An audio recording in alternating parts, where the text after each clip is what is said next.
Perfeito, galera. Então vamos iniciar uma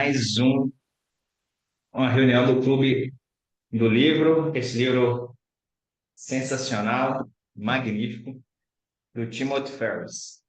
Pessoal, hoje, então, 18 horas e 2 minutos, vamos falar sobre este livro. Mas antes de falar sobre o livro, eu acho sempre importante falar sobre o autor. O Timothy Ferriss, ele, além de ser um escritor, tem esse livro, Trabalho 4 horas por semana, tem outros livros também, como Ferramenta de Titãs, e outros muito interessantes também. Falam sobre dietas, coisas assim.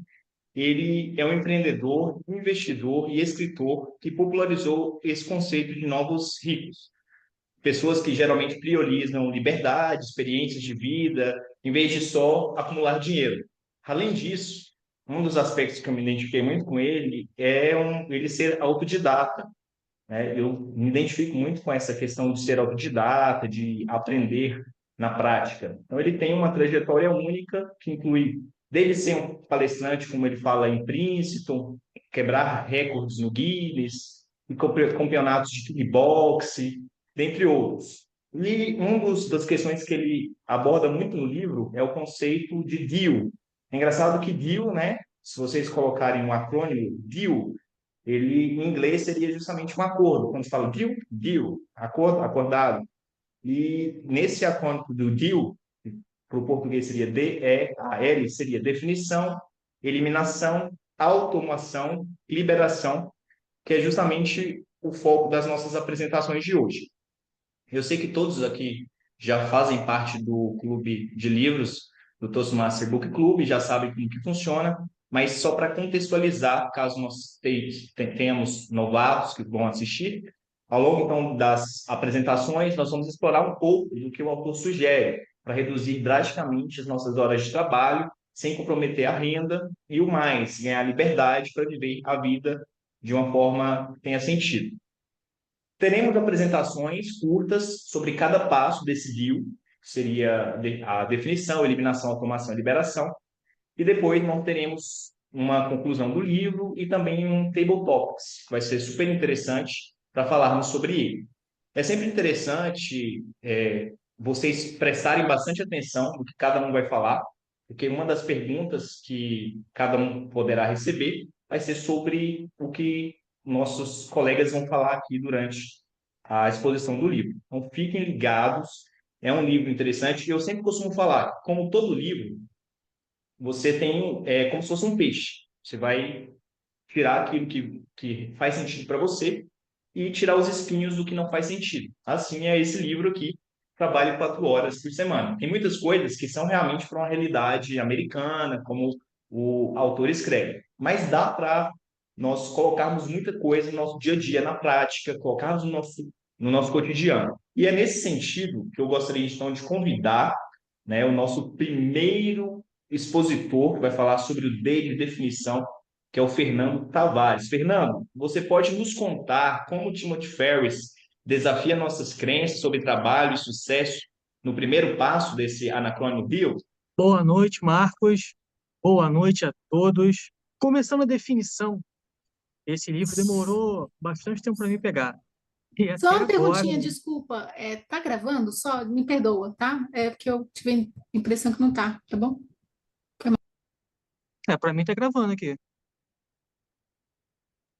Tá assim, né? voltando. Tá. Agora sim. A definição o método desse livro, Gil, vamos começar com a pergunta, o desafio que o livro nos sugestiona. O que você quer? E para entender o que você quer, ele tenta nos mostrar qual a diferença entre que os novos ricos, que ele chama, que são pessoas que valorizam o seu tempo e qualidade de vida em relação ao último conceito que nós temos de ricos.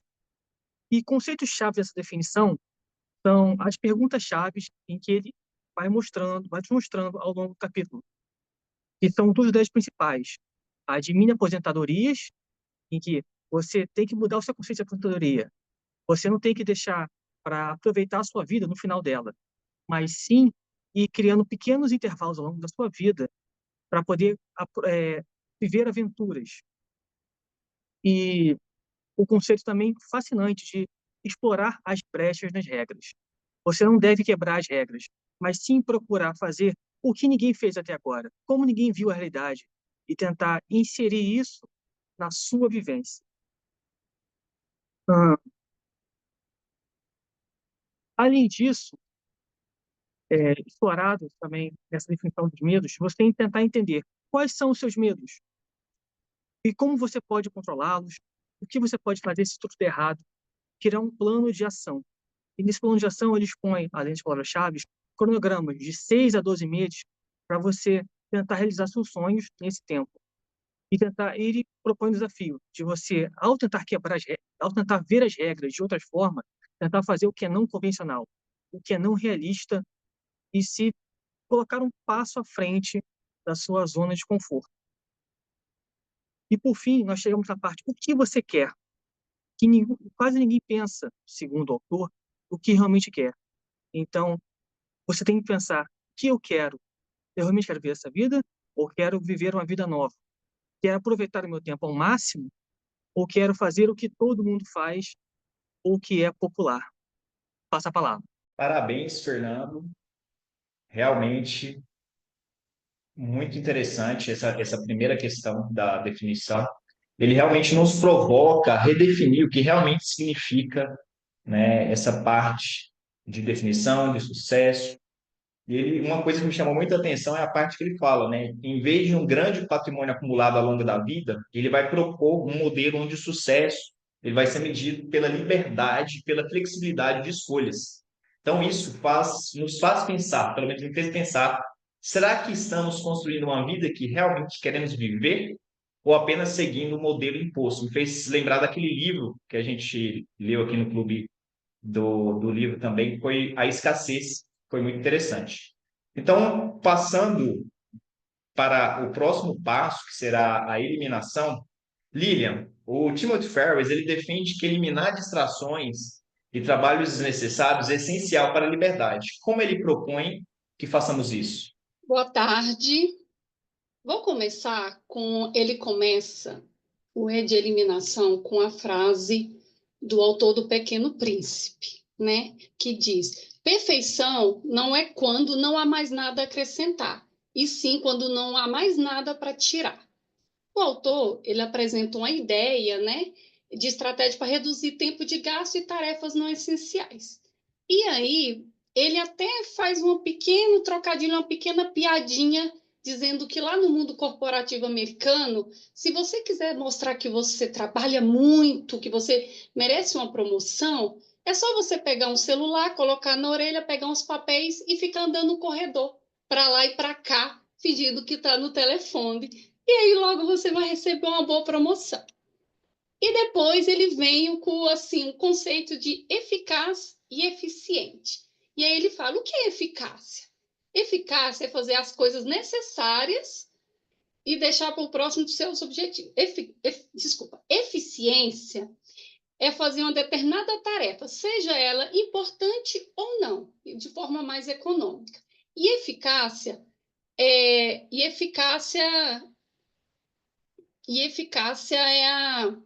fazer as coisas mais necessárias e deixar para o próximo deixar mais próximo dos seus objetivos. E aí ele fala que nós hoje somos mais eficientes do que eficazes. E ele dá até um exemplo do vendedor. Ele vai vender o seu produto porta a porta. Ele está sendo eficiente, mas não está sendo eficaz. Se ele usar outros meios, como e-mail, telefone, talvez ele não chegaria em 10 clientes, talvez em 30 por dia. E aí ele dá essa diferença. E aí ele cita assim, que ele deixa dois truísmo para nossa cabeça, dois pensamentos para a gente. Fazer bem algo desimportante não torna importante? Tomar muito tempo não torna uma tarefa importante? E aí logo em seguida ele vem com a lei de Pareto. E assim, eu confesso que caiu como uma luva para mim, porque em 2024 eu tentei muito estudar inglês e eu não tive muita eficácia. Foi eficiente, mas não foi eficaz. E aí eu comecei a ver outras ferramentas para isso. E uma das coisas que me apareceu foi realmente a lei de Pareto, né? Que é Vilfredo Pareto, que foi um economista, onde ele faça 20% e tenha 80% dos resultados. Que são as consequências. E aí ele pensou, o autor, né? Trabalho 15 horas por dia, 7 dias por semana. E aí ele conheceu essa lei, ele fez duas perguntas para ele. Quais são os 20% das causas responsáveis por 80% dos meus problemas e da minha infelicidade? E quais 20% de causas responsáveis por 80% dos meus resultados positivos e da minha felicidade? E aí ele descobriu que na empresa dele, onde ele tinha mais de 120 clientes, apenas 5 era 95% do faturamento dele. Então, por que ele perdia tanto tempo com os outros? Então, ele se esforçou mais nos 5%, que era aquele. E esses 5% ainda eram os clientes que não davam problemas para ele, que mandavam os pedidos regular, não dava problema e não reclamava. E aí, o que ele fez? Vou trabalhar meus 5 clientes e os outros, se quiser pedir, compra, e se não quiser comprar também, não está me rendendo. O que aconteceu? Até os 120 clientes começaram também a fazer pedido por e-mail, não ligavam tanto, não reclamaram tanto. E aí ele vem com a outra ideia, a ilusão do 9-5 e a lei de Parkinson. Trabalho de segunda a sexta, de 9 a 5. Por que a gente tem trabalho de segunda a sexta, de 9 a 5? E aí ele fala assim, e ele fala que a culpa não somos nossa e não somos dos nossos gestores, porque eles também trabalharam de segunda a sexta, de 9 a 5. Então, isso daí já é uma metodologia, uma coisa que já vem de antes, já é uma cultura trabalhar. E aí ele até faz algumas perguntas, né? Se você tiver 8 horas por dia, você vai fazer as suas tarefas? Vou. Se você tiver 4 horas, você vai fazer as mesmas coisas? Você tem que fazer. Então, você faz. E se você tiver 2 horas? Você também tem que fazer em 2 horas. Então, assim, aí ele vem pela ideia da importância. O que é importante e o que não é importante. O que eu tenho que fazer primeiro, o que eu posso deixar para depois.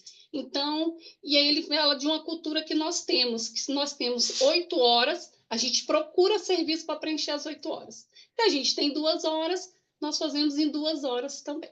Obrigada, gente. Parabéns, Lilian, pela explanação. Realmente, o quesito de eliminação, eu acho que é um dos fatores mais desafiadores. É desafiador porque nós temos uma tendência a acumular, né? Acumular, poxa, quanto mais coisas, melhores, tudo a coisa.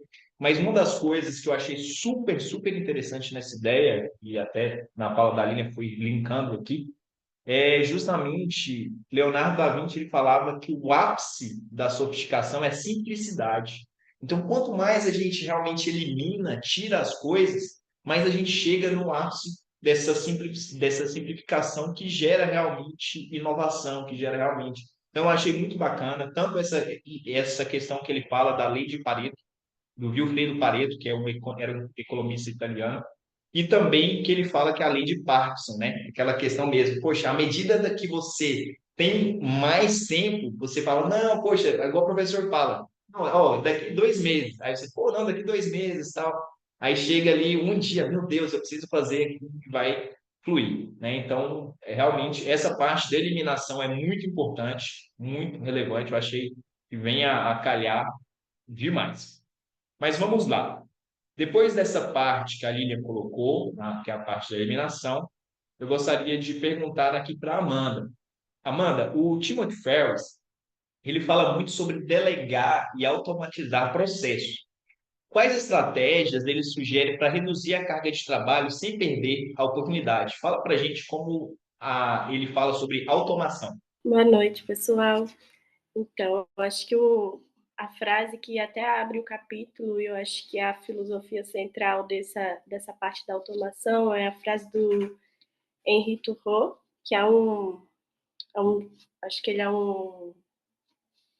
Esqueci, esqueci qual era a profissão dele, mas, enfim, ele é um americano, e a frase que ele traz é: O homem é rico na proporção do número de coisas que ele deixa rolar sozinhas. Então, essa é a filosofia central. A riqueza ela não é apenas o dinheiro, mas a liberdade de tempo e autonomia, que é basicamente o que ele tenta trazer para a gente em todo o livro, em todas as etapas.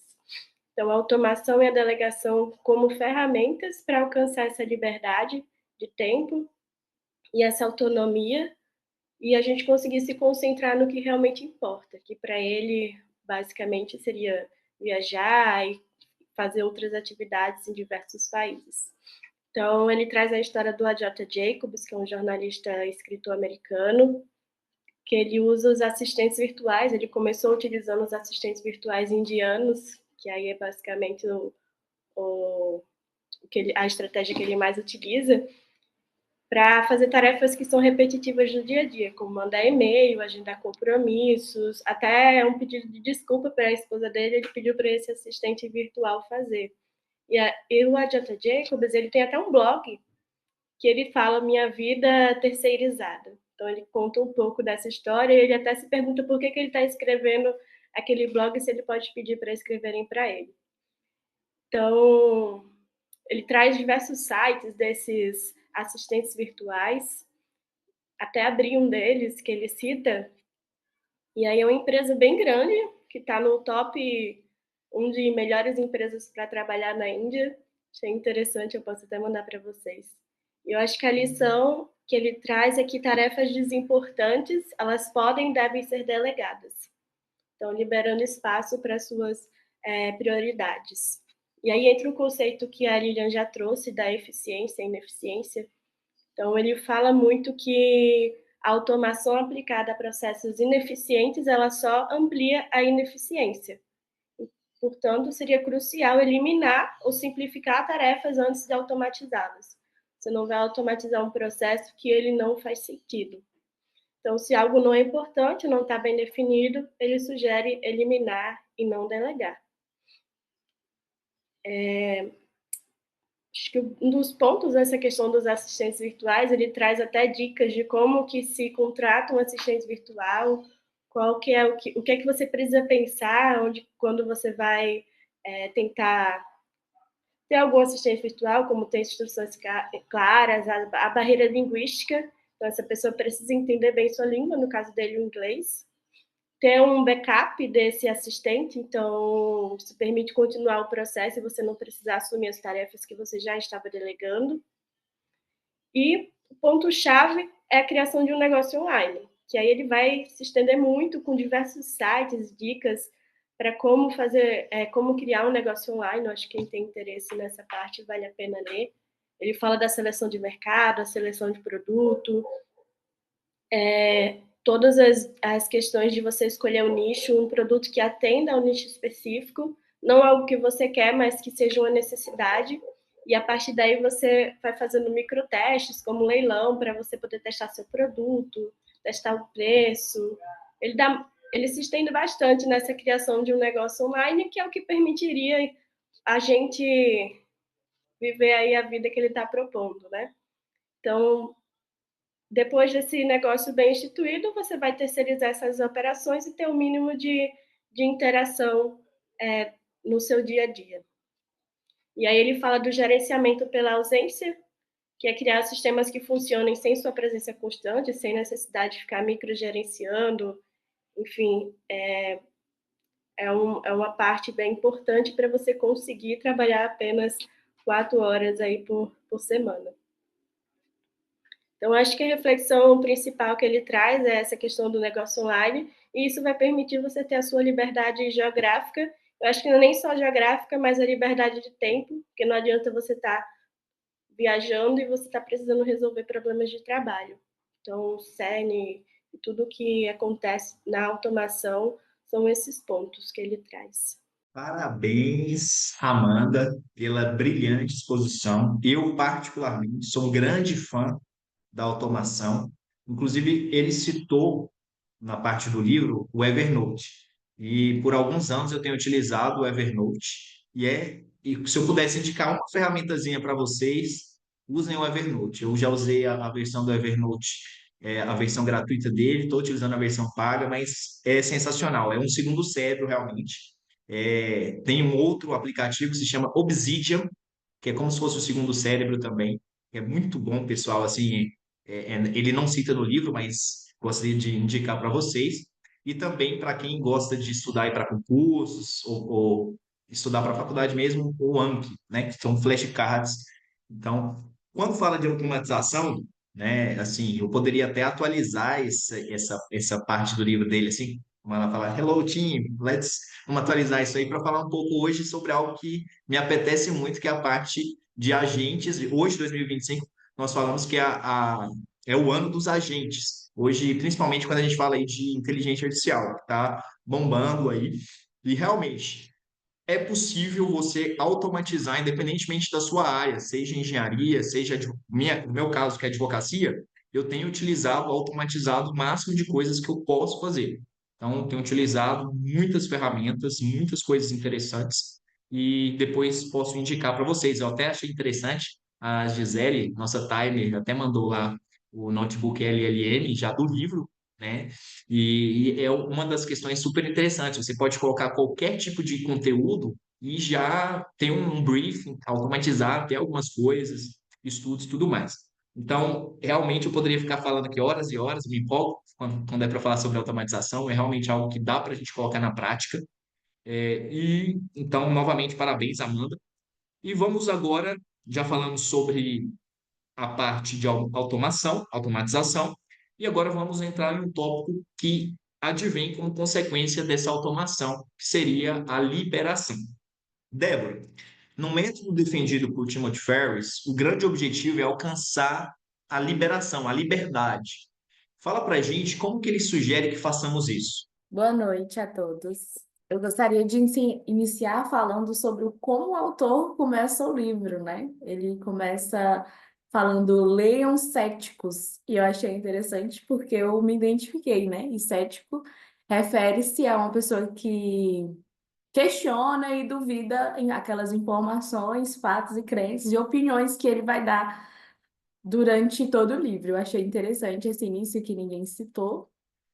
E eu fiquei com liberação. E dentro da liberação tem os subtítulos, que é o ato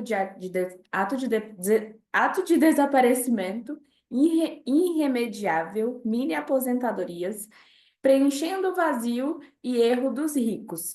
São esses 5 subtítulos que ele fala sobre como faz essa liberação. O ato de desaparecimento é quando ele já conseguiu, de fato, definir quais são as suas metas, eliminar, né, aquilo que faz com que ele perca tempo e fazer automação também. Então, ato de desaparecimento é quando ele já consegue não trabalhar tanto e vivenciar aquilo que ele queria vivenciar. O irremediável é não ter medo, que eu gostei muito quando ele cita o fato de não é porque você tem um emprego que você não pode mandar vários e-mails e mandar vários currículos, porque aí ele cita lá também, porque quem tem muita opção tem mais poder. Então, quanto mais nós investimos em ter várias opções, melhor é para ser irremediável. Ele também cita no mini aposentadorias. E o que seriam essas mini aposentadorias? Por que não pegar os seus 20 e 30 anos normais de aposentadoria e redistribuir durante a sua vida? Que, no caso, seria fazer aquelas longas viagens que ele faz, que é ter as suas férias e viver de fato. E preenchendo o vazio, né? Que é acrescentar a vida depois de subtrair o trabalho. Eu super me identifiquei com esse preenchendo o vazio, ele fala sobre o servir. Porque por mais que ele não fique tanto tempo trabalhando, mas o que ele faz com o tempo dele? Só viaja? E eu achei muito interessante que ele coloca sempre o servir e aprender. Então, esse ato de liberação, ele cita que precisa fazer atos voluntários. Só que ele também caracteriza que tudo que a gente faz é servir no outro, que é algo que até conversei com a Lília ontem. Nosso trabalho, 90% é servindo o outro, é para o outro. né? E aí ele coloca uma citação que ele colocou, que eu anotei aqui, o ato de liberar é amar, ser amado e nunca parar de aprender. E durante todas as viagens dele, ele sempre tentou aprender algo novo, uma cultura nova, uma dança nova, uma língua nova. Então, ele, de fato, aproveitou todo o tempo que ele eliminou com coisas banais para aprender algo novo e para servir o outro. E bem no finalzinho do capítulo, ele cita um poema em que tá no meu coração o poema, e o final do poema é o que resumiu todo o livro. Eu acho que o liberar é resumir tudo isso. Não dance tão rápido, o tempo é curto e a música acaba. Então, o fato da gente querer eliminar tudo que é aqui que nos atrasa é simplesmente para a gente poder viver de fato aquilo que a gente quer e aquilo que nos faz feliz. Parabéns pela explanação, Débora. Dá para ver que você realmente tem, né, o feeling da teacher, de professora, né? Chega, trouxe para a gente aqui o feeling do livro desde o início, de forma didática, encerra com esse poema magnífico, muito lindo mesmo. Realmente, essa parte que ele fala sobre a liberdade, sobre a liberação, é o objetivo final, porque nós vimos aqui que ele não acontece por acaso. E é o interessante que o Ferris, ele não fala apenas dessa liberação, dessa liberdade financeira, né? Ele fala da questão da liberdade geográfica, do tempo que é escasso, né? Que é finito. Então, isso nos leva a uma importante reflexão sobre liberdade, sobre abrir mão do conforto da previsibilidade, para conquistá-la. Eu gosto muito de filosofia, né? Então, vou lendo essas questões de liberdade, de liberação, e já vou fazendo um link aqui com Jean-Paul Sartre, com Albert Camus, com as partes assim sobre isso que eu acho extremamente interessante. E aí indico vocês a lerem depois os livros de Albert Camus e Jean-Paul Sartre, que vão falar muito sobre essa questão aí de liberdade no sentido mais macro. Mas indo adiante, aqui depois dessa brilhante fala da Débora, vamos para o último capítulo do livro e eu gostaria de chamar aqui a Nayá. Nayá, depois de todas essas ideias radicais trazidas pelo Ferris, né, diga para a gente como que ele finaliza o livro, fala para a gente também qual a principal mensagem que ele quer que levamos daqui. Então, com você, a fala. Bem, ele termina de forma a falar, até a Débora trouxe o último capítulo, né? Que seria mais ou menos o poema que ele recebe, que na verdade não é um poema da pessoa, que é uma pessoa que, pelo visto, tem câncer, né? Morrendo, mas é de um psicólogo de criança que faz aquelas perguntas que exatamente a Débora colocou. Eu acho que a gente poderia aqui dar um resumo grande em relação ao que foi todo o livro. O livro ele é controverso em algumas partes, a gente acabou tendo uma certa visão disso durante, quando a gente perguntou aí no grupo, né? Mas ele fala no DEAL, né? Que é o acrônimo, que é definição, o que é fundamental para você, o que eu quero da vida, eliminação, o que não é importante da sua vida, automação, que é o outsourcing, e que hoje, mais do que nunca, só assim, a gente está falando de 2018 para cá, eu acho que esse livro é de 2018, se eu estiver errado, depois a gente corrige isso. Mas muita coisa aconteceu. Inteligência artificial, você trouxe, Marcos, exatamente, você trouxe aí o Evernote, o Obsidian, a Gisele deu para a gente lá o Notebook LM, que são algumas coisas que estão acontecendo hoje em dia. A gente está com essa automação. Eu vi a automação pela primeira vez aqui no Toastmaster com o Alessandro. Como é fácil a gente, principalmente quem está no board, quem está aqui como VP, a gente precisa de ganhar tempo, e eu vi automação pela primeira vez na minha vida. Antes eu não tinha visto, mas parece que ele estava já se antecedendo aí em relação a isso. E liberação, que foi o que fechou exatamente aí a Débora, que você não precisa viver onde você está, mas você está liberado para onde você quiser. E aí fica realmente a pergunta final. Depois de tudo que você fizer, essa liberação total que estamos procurando, seja definir o que a gente quer, né, eliminar o que não é importante na vida, ter esse tempo a mais, o que você vai fazer da sua vida? E, por exemplo, eu sou uma pessoa que eu já estou chegando, vamos dizer assim, no final da minha segunda profissão, eu estou pensando até já numa terceira, e esse pensamento de mini aposentadorias faz muito sentido, mas será que dá para fazer isso? Mas eu sempre penso muito em voluntariado, é uma coisa que eu penso assim, quando eu terminar tudo isso aqui, eu quero ser voluntária. Por mais que eu já sei, acaba sendo o meu trabalho, é um serviço, aqui é um voluntariado também, mas eu gostaria de dar um pouquinho mais de mim em relação às pessoas, é isso que eu digo. Então, só para fechar realmente esse capítulo, com tudo isso que a gente ouviu hoje, e eu estou curiosa para saber realmente o que vocês vão fazer se um dia chegar com esse tempo que vocês têm a mais. Obrigada. Parabéns por esse fechamento, chave de ouro, Nayá, muito boa. A Laura colocou aqui já, né? A primeira edição foi em 2007, então realmente de 2007 para 2025 é chão aí percorrido, né? A segunda edição ela colocou aqui 2018. Então, realmente é chão, é um tempo percorrido, são muitas evoluções, o mundo é dinâmico, né? Vai se protraindo no tempo e então sensacional. Eu gostaria de parabenizar cada um de vocês pelo empenho, pela assertividade, cada orador, cada expositor colocou aqui. Então, realmente, vamos agora para um momento muito aguardado, muito interessante, que é, né, o Table Talks, onde nós vamos ter aqui algumas perguntinhas, onde eu vou direcionar algumas pessoas aqui. E eu quero começar aqui com o direcionar uma perguntinha para a nossa time, Gisélia Varenga, que é essa pessoa que está ali caladinha, só cuidando do tempo. Vou perguntar, então, este tópico. Vou perguntar para você, Gisele, o seguinte: se você pudesse delegar ou automatizar uma tarefa repetitiva da sua rotina, qual seria e por que seria?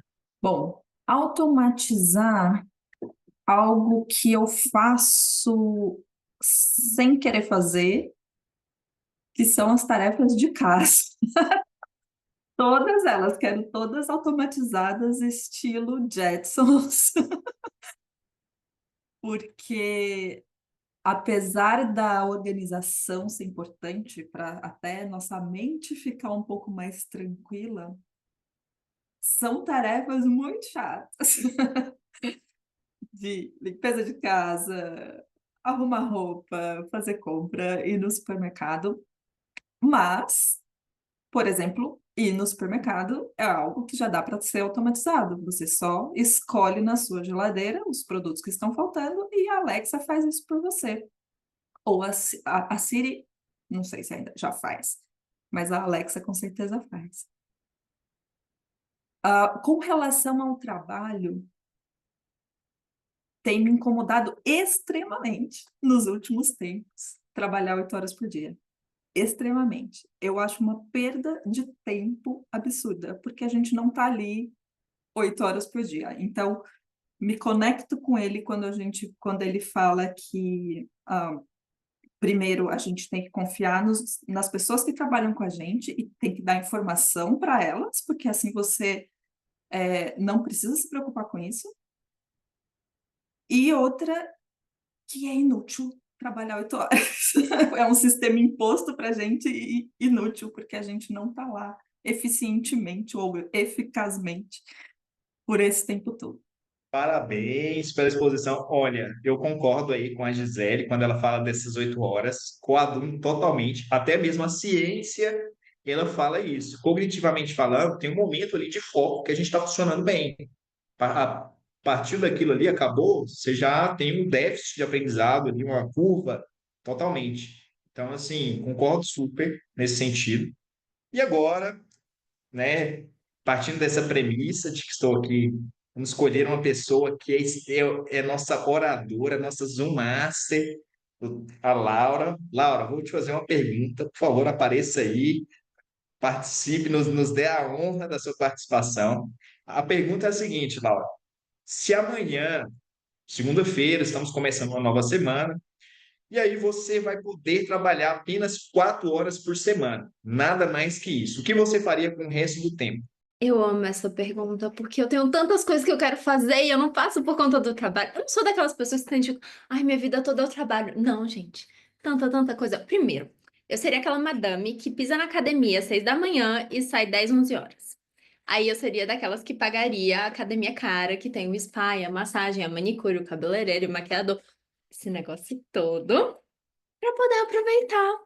Que eu já ia começar tranquila, feliz. Ah, se bem que eu tenho uma cachorra. Tá, então, chegar às 7 para dar tempo de passear com a cachorra antes de ir pra academia. Ainda tem isso. Ela tá aqui do meu lado, enchendo o saco, que quer mais comida. Por isso que eu tava sumidinha aqui. Depois disso, ia tomar um café da manhã com calma. Aí agora eu vou assumir que o resto do mundo também tá trabalhando só 4 horas por semana e ia poder tomar um cafezinho comigo, com calma, depois da academia. Sim, todas as pessoas vão ter essa liberdade, vai ser muito legal. Porque essa é uma coisa que eu adoro, é tomar um café superfaturado no meio da semana, como se eu não tivesse mais nada da vida pra fazer. Então, temos aí um café, e daí eu gosto muito de ler. Então, teria algum livro nessa rotina, e eu espero que eu pudesse ter todos os livros de papel que eu quisesse, porque eu não aguento mais ler no Kindle. A gente tem um dia só, eu acho que eu vou deixar essas 4 horas num dia só. Não tô a fim de espalhá-las pela semana, não. E pro resto do dia, tem tanta coisa para explorar. E conhecer um museu, ver as coisas que estão acontecendo na cidade de evento, talvez estudar outros idiomas também, que é uma coisa que eu adoro. Então, coisa para fazer não ia faltar, não. Pode deixar. Excelente, Laura. Aí nós vemos, né, alguém que sabe usar bem o vinho. Muito bom mesmo. Parabéns pela participação. Bom, pessoal, mais uma perguntinha. Gostaria de perguntar aqui, eu não sei se a nossa ilustre Aleteia está aí. Não tá aparecendo, mas se tiver, eu gostaria de convidá-la para a minha próxima pergunta. Vou Eu tô, perguntar, Mike, eu só não vou abrir a câmera, mas eu estou. tudo bem, não precisa abrir a câmera. Vou fazer uma perguntinha aqui para você. Tá. E é o seguinte, o Timothy Ferris, ele fala muito sobre mini aposentadorias ao longo da vida, né? Então, ao invés de você deixar por final, poxa, trabalhei ali 40 anos, 30 anos, agora vou curtir. Ele fala sobre essas mini aposentadorias. Então, Aletheia, se você pudesse tirar agora, nesse exato momento, você sai daqui e fala, poxa, estou de férias, vou tirar um ano sabático. Para onde você iria? O que você faria? Como seriam essas férias deste ano sabático seu? Ai, que delícia. Eu vou considerar que ela não tem preocupação financeira. Mas eu não seria de esbanjar. Eu acho um pouco desperdício esbanjar financeiramente, então não seria nesse propósito. Mas eu iria conhecer lugares mais exóticos, aqueles que saem um pouco do trajeto turístico, que normalmente a gente acaba priorizando, porque a gente tem, sei lá, às vezes uma oportunidade por ano para fazer uma longa viagem. Então eu sairia um pouco do roteiro conhecido, trivial, e faria coisas mais exóticas, como começar pela Índia, fazer todo o trajeto de trem, depois passaria por Indonésia, uma série de coisas diferentes, China, muralha, fazer um pouco do que a Laura fez, que eu fiquei acompanhando de longe. E eu acho que a gente seria tão felizes se durante a jornada da vida a gente tivesse essas pausas importantes para viver de maneira saudável mentalmente, não exatamente para esbanjar. Então, conflui muito com o que eu penso sobre a vida, o livro, por isso que eu fiquei curiosa de assistir. Obrigada pela pergunta, adorei. Já queria que fosse verdade. Bom, a todos que participaram desse momento do Topic Table Masters, parabéns a todos. Vamos agora para o momento de discussões livres, já encaminhando, né, para o final, mas ainda quero oportunizar a todos que se sintam livres para falar. E para esse momento de discussão livre, eu gostaria apenas de deixar aqui algumas provocações para vocês, que eu achei super interessante, algumas perguntas mesmo. Quando ele fala, né, só para instigar mais,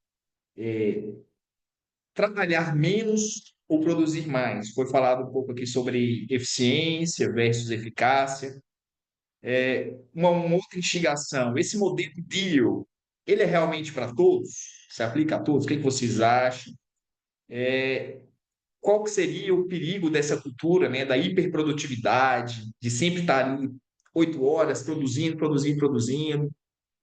Quais seriam os riscos de terceirizar demais, né? Poxa, dá para terceirizar tudo? Tem aí um limite. Outra provocação que me surgiu ao ler o livro seria: essas mini aposentadorias é uma utopia ou algo que dá para implementar na prática? Quanto à questão do trabalho e propósito, né? Aquela questão, realmente o objetivo é trabalhar menos ou encontrar algo que traga realização, algo que demande mais tempo? E esse conceito de novos riscos e busca pela liberdade? Fiquei pensando, será que essa liberdade realmente existe? Ou teremos limitações financeiras e sociais se aplicarmos isso no contexto do Brasil, sabe? E uma outra, por último, será que é possível aplicar esse método sem abrir mão de uma segurança financeira? Algumas provocações e eu gostaria de abrir. Alguém gostaria de explanar? Ó, a nossa terceira oradora, Amanda Moraes, está com a palavra. Eu acho que ele, sobre essas reflexões, eu fiquei me fazendo essas reflexões aí ao longo do livro, mas tem um ponto que ele quebra um pouco as nossas pernas quando ele fala ali logo no início. É imensurável o que você pode fazer quando você ganha em dólar, vive em pesos e remunera em rúpias. Então, já mostra uma barreira gigantesca que não é a realidade de todo mundo.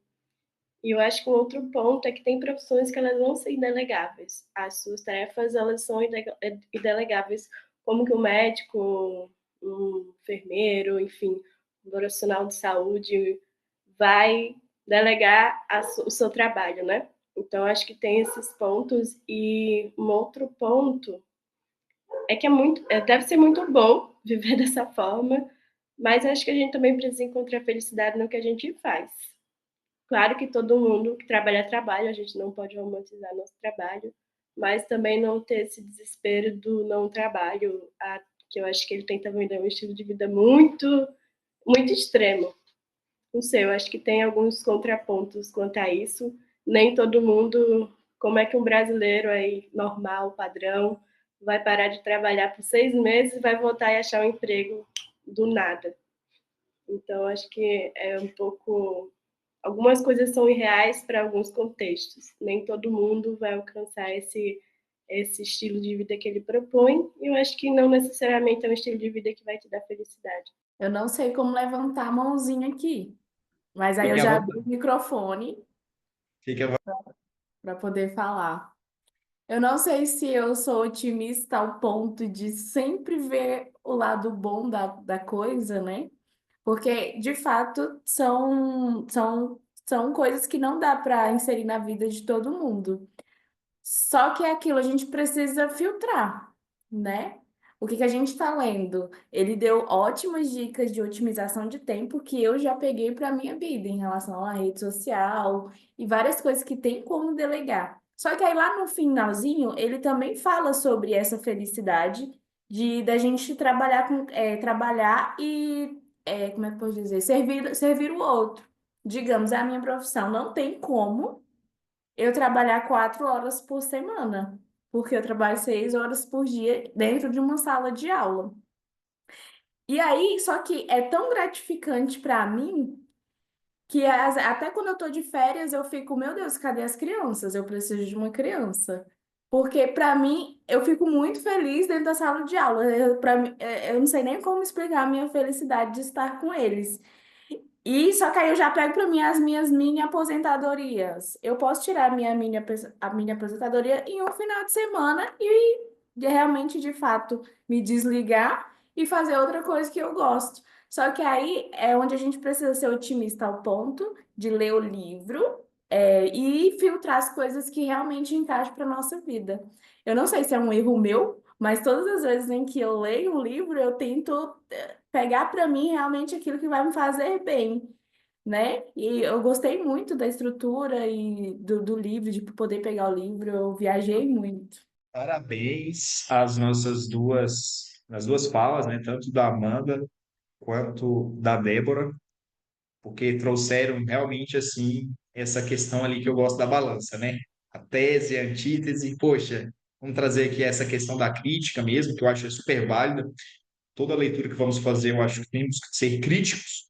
E como eu falei no iniciozinho da nossa abertura, né? Como um peixe ali. Vamos tirar as espinhas, vamos pegar o ômega 3 ali, aquilo que vai fazer sentido. Que foi o que eu obtive de forma muito assertiva da fala da Amanda e da Débora. Eu acho que fez total sentido. Gostaria de abrir a oportunidade, se mais alguém quer falar, para depois eu fazer as considerações finais. Vamos lá, então, agora a Gisele Alvarenga. Eu falava no início, né, da gente começar a conversa, sobre quando ele me perdeu no livro, e foi quando ele começou a falar que o caminho era explorar mão de obra barata. Né? O caminho da liberdade dele é explorar a mão de obra barata de outros países. E tem um momento que ele fala também que você não precisa se envolver com as pessoas no seu trabalho. Daí eu falei, ai meu Deus do céu, não consigo, não consigo mais.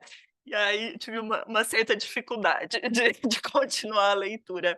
Mas sim, eu concordo com a Débora, tem coisas muito interessantes e coisas muito para a gente refletir, né? Por que a gente está fazendo as coisas da forma com que a gente está fazendo? Por que a gente não consegue sair dessa bolha do trabalho mecanizado, do trabalho de fábrica que nos foi imposto nem tão antigamente assim, né? É um negócio que vem, já era 1900, então assim, não é nem uma coisa tão antiga. Então é isso, eu adoro a visão da Débora de ver as coisas positivas, mas tem algumas coisas que às vezes fere um valor, e aí é difícil de se livrar disso também, né, de equilibrar quando algo fere um valor, e aí talvez seja exatamente esse momento que ele propõe a eliminação, né, o que é que está ferindo o seu valor que você pode eliminar da sua vida? De repente aí tem um caminho. Excelente, excelente ponderação da Gisele, sempre assertiva, né? Vai ali no ponto, muito boa. Abro mais alguém, suas considerações finais. Vamos lá, Nayá. Eu não estou conseguindo também achar aqui a mãozinha. Não, só queria dar realmente a minha participação aqui, que é um livro que não, que ele já tem um tempo. E aí fica a pergunta, qual seria, como é que ele poderia atuar hoje? Ele atua ainda, se você for procurar, ele tem podcast, ele tem ele também já apresentou um discurso dele no TED Talks, mas tem seus problemas, e ao longo do caminho até a Laura me mostrou uma coisa também, depois lá, que eu não tinha visto, mas também acho que é legal, Débora colocou e Gisele batizou aí, que é bom a gente tirar alguma coisa da leitura, tanto que a gente já gastou um bom tempo dela, foi mais de 4 horas de leitura aí. E o que eu gostei é que ele faz várias perguntas ao longo. Você colocou, Marcos, algumas perguntas também, achei bem interessantes no começo, da gente perguntar para a gente sair realmente, é necessário de estar, por que você está assim? Então, são coisas até muito, muito filosóficas, que é ótimo para esse começo de ano, janeiro, que não terminou, a gente fez a virada agora para fevereiro, que foi ótimo exatamente para dar essa limpeza. Eu acho que me traz assim, ao mesmo tempo vai me deixar um pouquinho sem sono, mas que é bom também. Mas e é um dos livros que eu estou gostando muito dessa discussão que a gente teve antes. Assim, a gente está aqui um bom tempo, e pela primeira vez eu estou vendo assim, legal, eu gostei muito da discussão de hoje, exatamente. E principalmente o que é importante é que a gente dá a nossa opinião e está tudo bem. Isso que a gente tem para variar, a gente está aqui no Toastmaster como lugar para expressar e fazer da melhor maneira mesmo. E obrigada, gente. Adorei esse domingo aqui com vocês. Sensacional. Vocês foram falando, lembrei daquela música do Capital Inicial, né? Isso não faz sentido, discorde comigo, não há nada demais. Então, nós temos essa multiplicidade de ideias e temos, né, essa nossa independência filosófica de pensamento para ter uma leitura e expor as nossas ideias. Eu acho que é isso que torna um clube do livro tão atrativo, né? Não é trazer aqui totalmente concordância, é pegar aqui multiplicidades de visões, de cosmovisão, de multiversos e de opiniões e trazermos para cá. Então, para finalizar isso, eu acho que todos tiveram oportunidade de expressar, de pontuar aqui, né, suas opiniões. Vocês estão extremamente parabéns mesmo. Então, em resumo, né, aqui, fazendo um aparato de finalização, hoje, então, nós exploramos as ideias do Timothy Ferris para redefinir a nossa relação com trabalho e tempo, né? Tem a parte de crítica, a parte que nós podemos ali trazer para a nossa realidade como ferramenta de produtividade, de automação, e mudar e pensar de forma estratégica sobre a questão da eficiência, da eficácia, o que nós podemos automatizar dos processos, né? Então, todas essas conexões, essas ideias.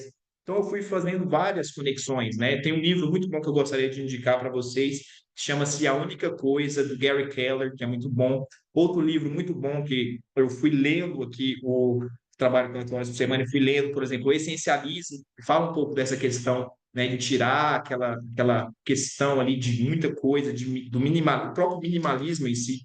Então é isso, eu gostaria de agradecer a todos, né, a nossa Zoom Master, a nossa Timer, e todos os expositores, todos que participaram. Agradeço a todos vocês pelas reflexões aqui colocadas, né, por todos que tiraram um pouquinho do tempo para ler o livro, e gratidão a todos vocês. Eu acho que foi muito produtivo, foi um encontro muito profícuo, como a Nayá falou aqui, finalizando, né, para iniciarmos esse ano de 2025 com reflexões, pensando, pô, o que faz sentido, o que não faz sentido, o que eu posso utilizar e vai ser bacana para aplicar aqui na minha vida. Então, agradeço a todos novamente, agradeço a Laura pela oportunidade e vou passar aqui a nossa Zoom Master, né, para tirar a nossa fotinha. E se quiser falar alguma coisa para finalizar, e o nosso próximo encontro, né? Fala só um pouquinho, Laura, do nosso próximo livro também. Bora! Nosso próximo livro é o Flow, do Mihaly Csikszentmihalyi. E eu sei falar isso porque a Gisele me mandou esse livro há um tempinho como prêmio por ter sido o melhor discurso de improviso do dia. E aí eu aprendi a falar por conta disso. O Mihaly é um cientista que estuda comportamento e ele vai explicar pra gente como que o nosso cérebro funciona de forma a gerar hormôniozinhos da alegria, mas não de um jeito em que você fica viciado, tipo quando você tá vendo vídeos em redes sociais, por exemplo. Então a gente vai adquirir esse conhecimento de ter mais prazer no nosso dia a dia de uma forma sustentável. Próximo encontro, eu acho que é 2 de março. Fevereiro tem 28, então deve estar certo. 2 de março, 18 horas, mesmo bate-local. A gente ainda não tem ninguém alinhado, então convido todo mundo que está aqui para ser timer, para apresentar um pedaço, para todas as coisas.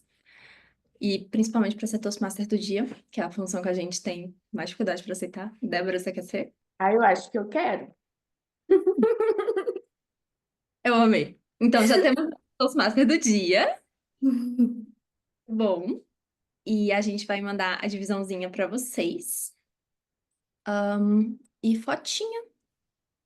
A Lê vai continuar. Eu sei que a Lê tá não podendo abrir a câmera, mas só para checar. Você não vai abrir, né? Não vou, mas obrigada. Fica quietinha Vou deixar na. a foto bonita aí. Exato. Então, todo mundo olhando pro buraquinho da câmera. Em 3, 2, 1. Isso aí, Sim. pessoal. Posem, marque a gente aí. E um ótimo início de semana para todos. Muito obrigado. Obrigada, Marcos. Tchau, gente. Tchau, Semana incrível aí. gente. Tchau.